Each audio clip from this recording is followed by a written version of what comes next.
Rajim. Bismillahirrahmanirrahim. Assalamualaikum warahmatullahi wabarakatuh.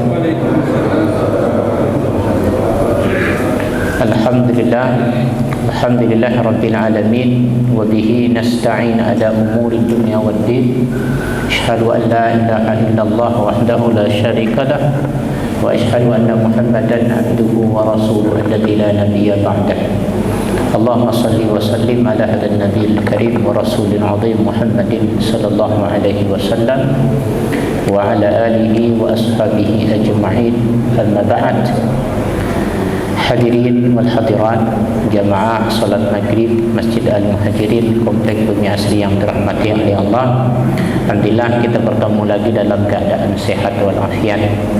Salawat dan salam selalu kita hadiahkan kepada Nabi kita Nabi Muhammad sallallahu alaihi wasallam. Pada kali ini kajian kita menjawab tentang pertanyaan jamaah karena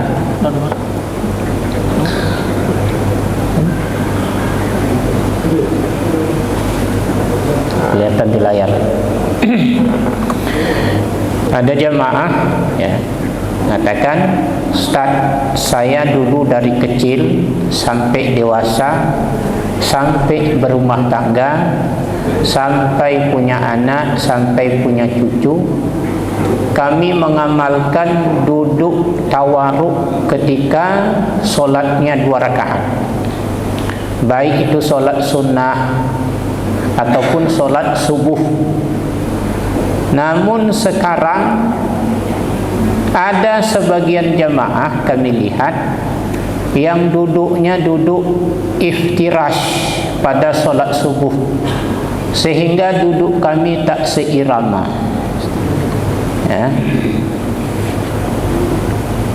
Ketika kami berdialog, berdiskusi sama jamaah itu, kata jamaah, dia bilang punya dalil, dan menurut yang mengamalkan itu, inilah yang paling kuat, katanya.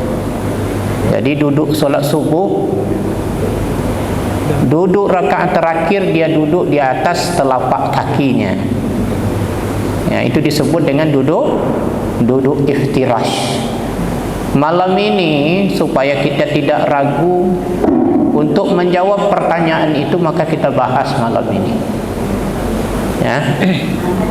Maka bagaimanakah tata cara duduk tahiyat pada salat 2 rakaat? Apakah iftirash atau tawarruk? Iftirash itu adalah duduk di atas telapak kaki. Kalau tawarruk, telapak kaki kiri dikeluarkan, kita duduk di lantai. Maka kita akan ngaji hadisnya. Ini saya bawa kitab Sahih Muslim yang disyarah oleh Imam Nawawi, jilid 2 halaman 451. Jilid 2 halaman 451. Ini hadis yang pertama, hadis dari Abdullah bin Umar. Innama sunnatus salat an tansiba rijlakal yumna wa tasniya al-yusra. Sesungguhnya sunnah ketika solat saat duduk adalah engkau menegakkan kaki kananmu dan menghamparkan kaki kirimu. Jadi ini menghamparkan kaki kiri. Ini yang pertama. Yang kedua dari Abdullah bin Mas'ud, beliau berkata, allamani Rasulullah sallallahu alaihi wasallam at-tasyahuda fi wasatis salah wa fi akhiriha. Fakunna nahfadhu an Abdullah hina akhbarana anna Rasulullah sallallahu alaihi wasallam allamahu iyyahu qala fakana yakunu idza jalasa fi wasti salah wa fi akhiriha ala warikihil yusra Rasulullah sallallahu alaihi wasallam mengajarkan tasyahud kepadaku, kata Ibnu Mas'ud, di pertengahan dan di akhir salat. Kami memperoleh dari Abdullah, ia memberitahukan pada kami bahawa Rasulullah sallallahu alaihi wasallam mengajarkan padanya, ia berkata, jika beliau duduk tasyahud awal dan tasyahud akhir, beliau duduk tawarruk di atas kaki kirinya. Duduk tawarruk. Ni. Kemudian dari Aisyah radhiyallahu anha, kana yaqulu fi kulli raka'atin at-tahiyah wa kana yafrishu rijlahu al-yusra wa yansibu rijlahu al-yumna. Dari Aisyah, Rasulullah sallallahu alaihi wasallam mengucapkan tahiyat pada setiap 2 rakaat dan beliau duduk iftirash dengan menghamparkan kaki kirinya dan menegakkan kaki kanannya. Ini duduk iftirash baik di 2 rakaat atau 4 rakaat. Kemudian hadis dari Wa'il bin Hujur radhiyallahu an, bahawa beliau berkata, ra'aitu Rasulullah sallallahu alaihi wasallam jalasa fi salatil iftirasha rijlahu al-yusra wa nasaba rijlahu al-yumna. Aku melihat, kata Wa'il bin Hujur tadi, aku melihat Rasulullah sallallahu alaihi wasallam ketika duduk dalam solat, beliau duduk iftirash dengan menghamparkan kaki kirinya dan menegakkan kaki kanannya. Ini duduk iftirash baik 2 rakaat, 3 rakaat, 4 rakaat. Kemudian Wa'il bin Hujur berkata, qadimtul madinata qultu la anduranna ila salati Rasulillah sallallahu alaihi wasallam falamma jalasa ya'ni at-tashahhul iftirash rijlahu al-yusra wa wada'a yadahu al-yusra ya'ni ala fakhidhihi al-yusra wa nasaba rijlahu al-yumna. Aku tiba di Madinah, kata, aku berkata, aku benar-benar pernah melihat solat Rasulullah sallallahu alaihi wasallam ketika beliau duduk, yakni duduk tasyahud, beliau duduk iftirash dengan membentangkan kaki kirinya. Ketika itu beliau meletakkan tangan kiri di atas paha kiri beliau, ketika itu menegakkan kaki kanannya. Ini. Kemudian hadis dari Abu Humaid As-Sa'idi berkata, ana kuntu ahfadakum li salati Rasulullah sallallahu alaihi wasallam. Ini kita baca langsung artinya. Apa kata Abu Humaid tadi? Aku adalah orang yang paling menghafal di antara kalian tentang salatnya Rasulullah sallallahu alaihi wasallam. Jadi dia mengakui ini.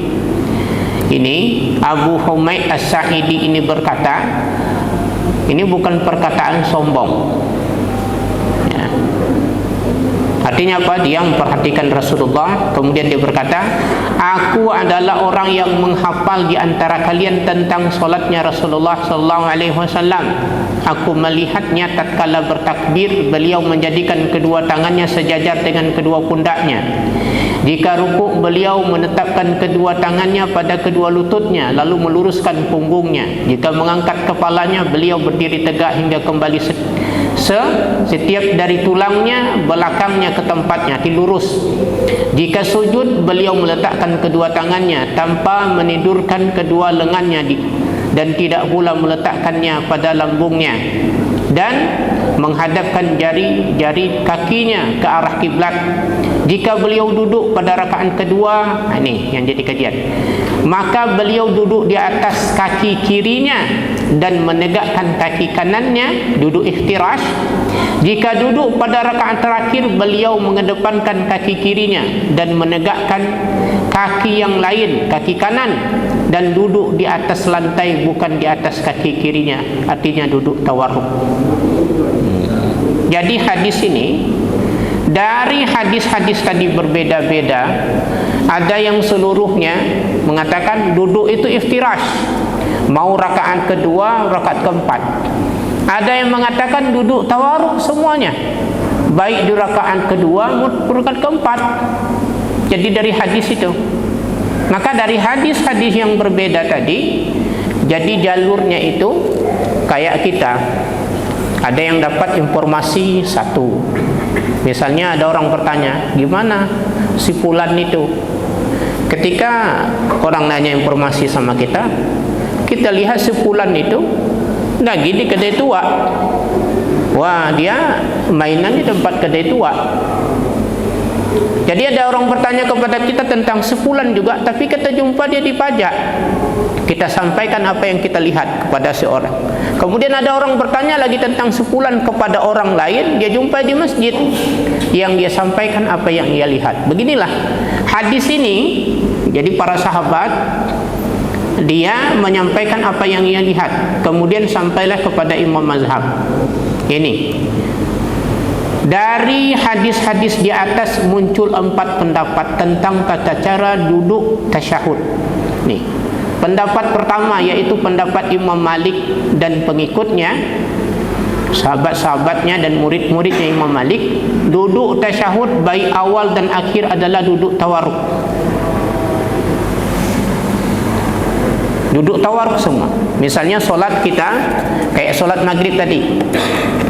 Solat maghrib 3 rakaat. Rakaat yang kedua, jadi mazhab Malik, ini rakaat kedua duduk tawarruk, langsung di lantai begini.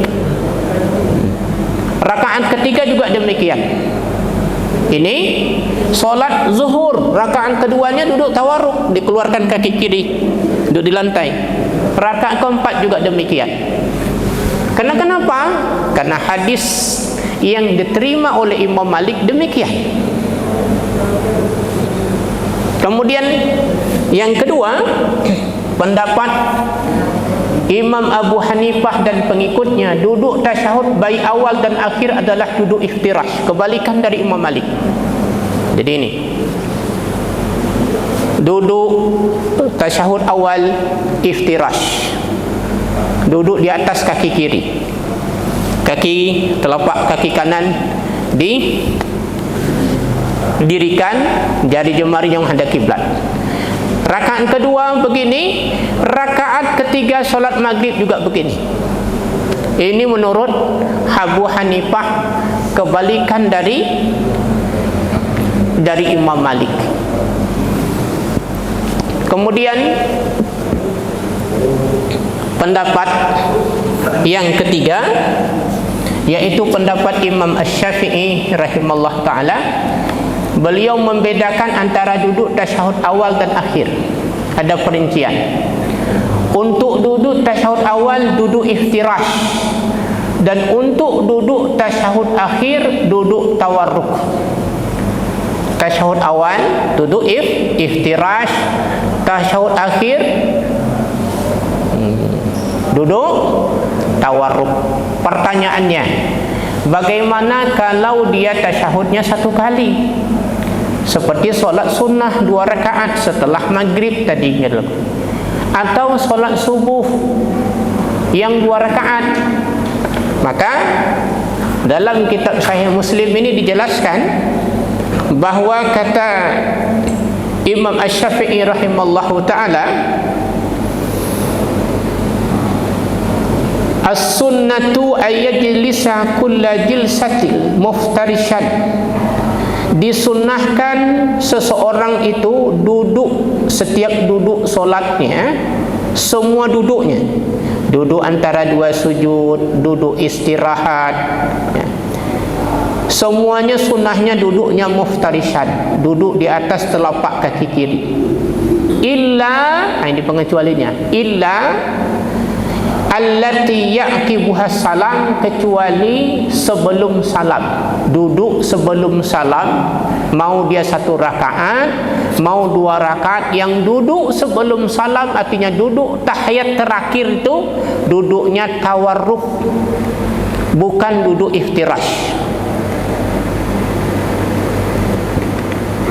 Kemudian kata Imam Syafi'i, duduk menurut Imam Syafi'i itu duduk itu ada 4 duduk dalam solat tadi. Duduk antara 2 sujud, duduk istirahat sebelum berdiri, duduk untuk tasyahud awal, kemudian duduk untuk tasyahud akhir, semuanya disunnahkan duduknya iftirash, duduk di atas telapak kaki kiri, kecuali al-akhirah, yang terakhir. Artinya apa?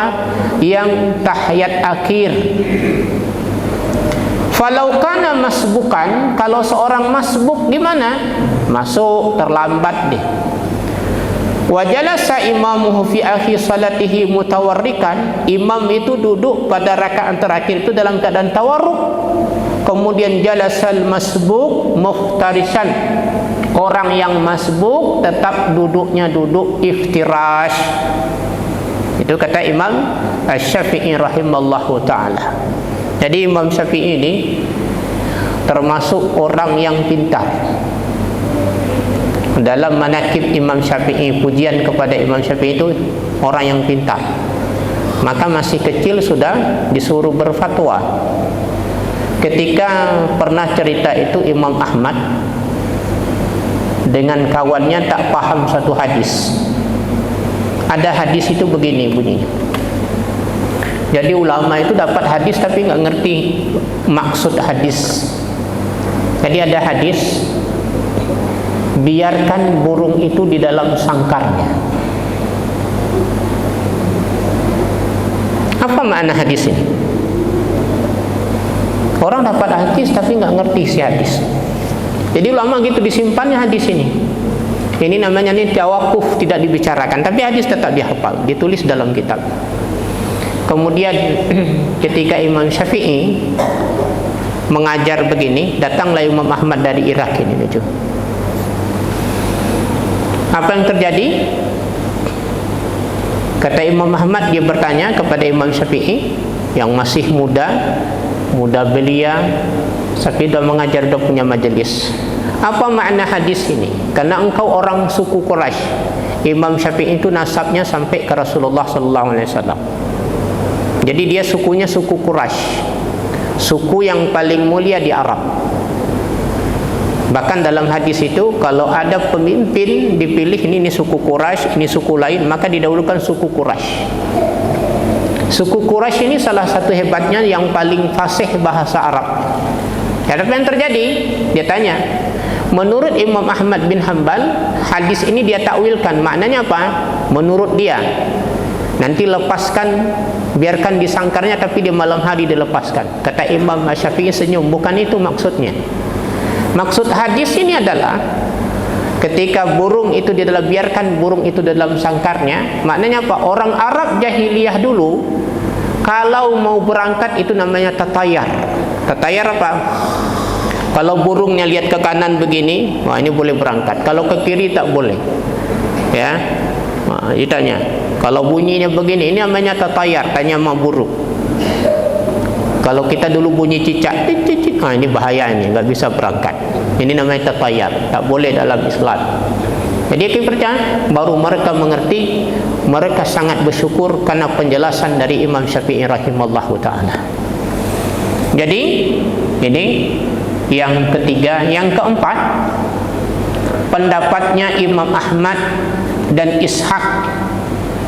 Ya, jika tasyahudnya 2 kali, maka duduk adalah tawarruk di rakaat terakhir. Namun jika tasyahudnya cuma sekali, maka duduknya di rakaat terakhir adalah duduk iftirash.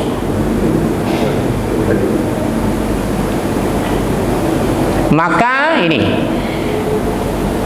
kalau tasyahudnya cuma 1 kali, duduk di rakaat terakhir adalah duduknya iftirash. Salat sunnah subuh 2 rakaat 1 kali.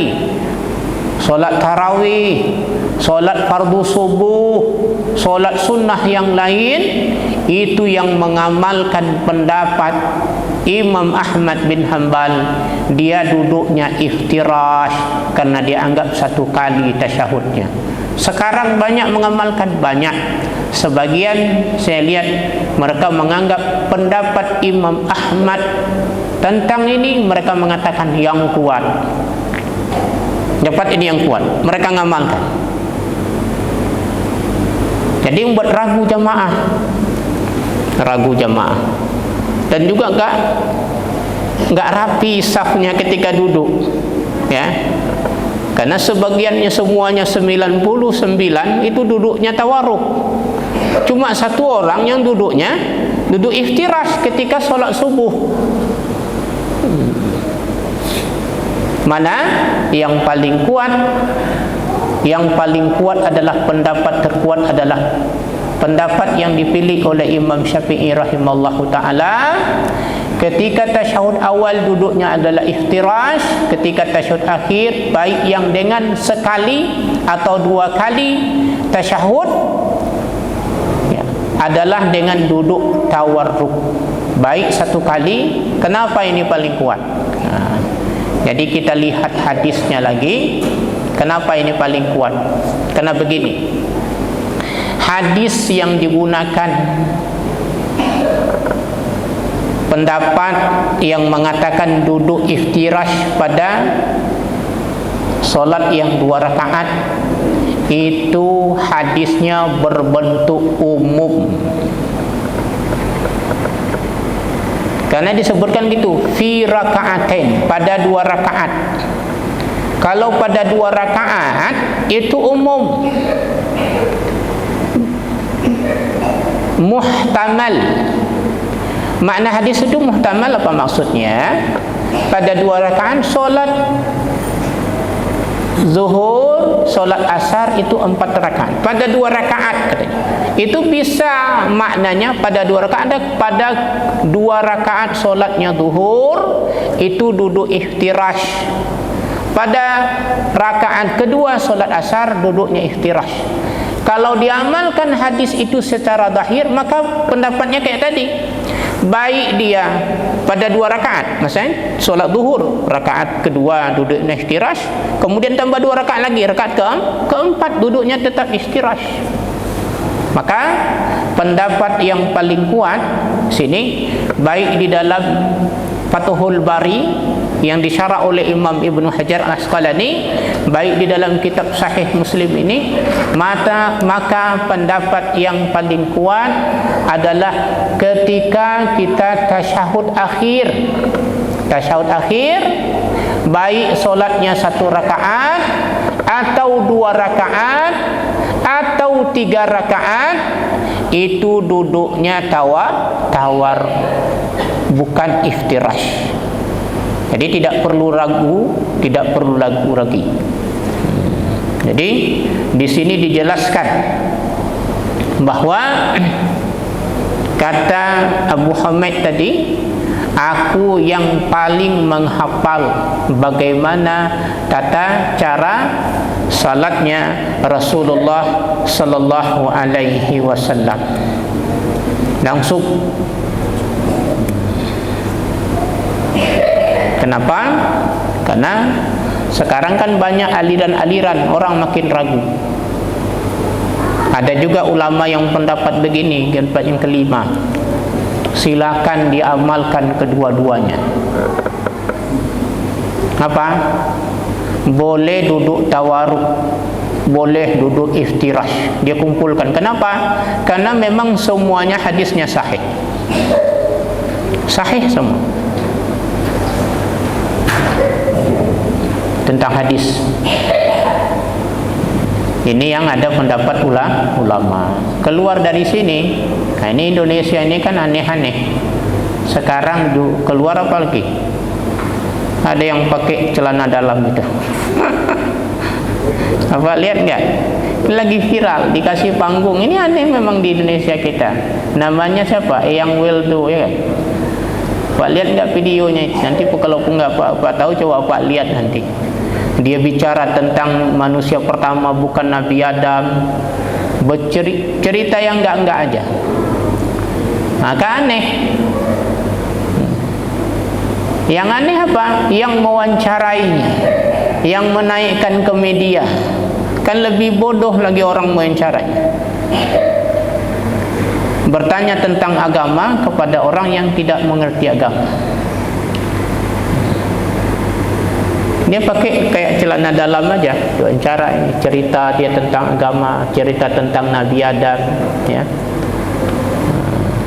lain lagi yang siapa lagi itu yang jalan Joko Kendil, macam-macam. Jadi orang Indonesia memang suka yang aneh-aneh, makin aneh makin hebat. Bahkan banyak sekarang pengikutnya kalau kita lihat di komennya apa katanya, wah ini hebat, ini sufi tingkat tinggi karena dia tidak melihat kulit lagi, dia langsung ke isi. Wah ini kenapa? Karena pakaiannya begitu. Nah, dia bilang saya bukan pengikut Muhammad, saya pengagum Muhammad, dia bilang begitu. Hadirin hadirat rahimakumullah. Jadi bagi jemaah tidak perlu ragu lagi tentang tata cara duduk tasyahud, baik yang 1 rakaat, yang 2 rakaat. Yang sudah kita lakukan selama ini adalah pendapat yang paling kuat, karena hadis dari Abu Humaid tadi, fi rakaatil akhirah, pada rakaat terakhir itu duduknya tawaruk, jelas hadisnya, sharih. Sedangkan hadis yang lain itu masih bentuk muhtamal, masih perkiraan, belum jelas, belum terperinci. Jadi tidak perlu ragu lagi, silakan diamalkan. Kalau ada orang duduk nanti memang duduknya duduk iftirash pada rakaat terakhir, dibiarkan saja, karena ini bagian ikhtilaf ulama. Tapi bagi kita ngambil pendapat yang kuat. Kalau ada orang duduk iftirash di mana? Boleh, karena itu ada pendapat ulama. Tapi bagi kita yang kuat adalah duduk tawaruk pada rakaat terakhir. Hadirin hadirat rahimakumullah, ini yang dapat saya sampaikan tentang tata cara duduk pada tasyahud, baik tasyahud awal, tasyahud akhir, atau yang 1 kali salam, atau tasyahudnya 1 kali. Dasarkan kita rujukannya kitab Sahih Muslim jilid 2 halaman 451. Mungkin ada yang ingin ditanyakan, baik materi ini ataupun di luar materi ini, dipersilakan.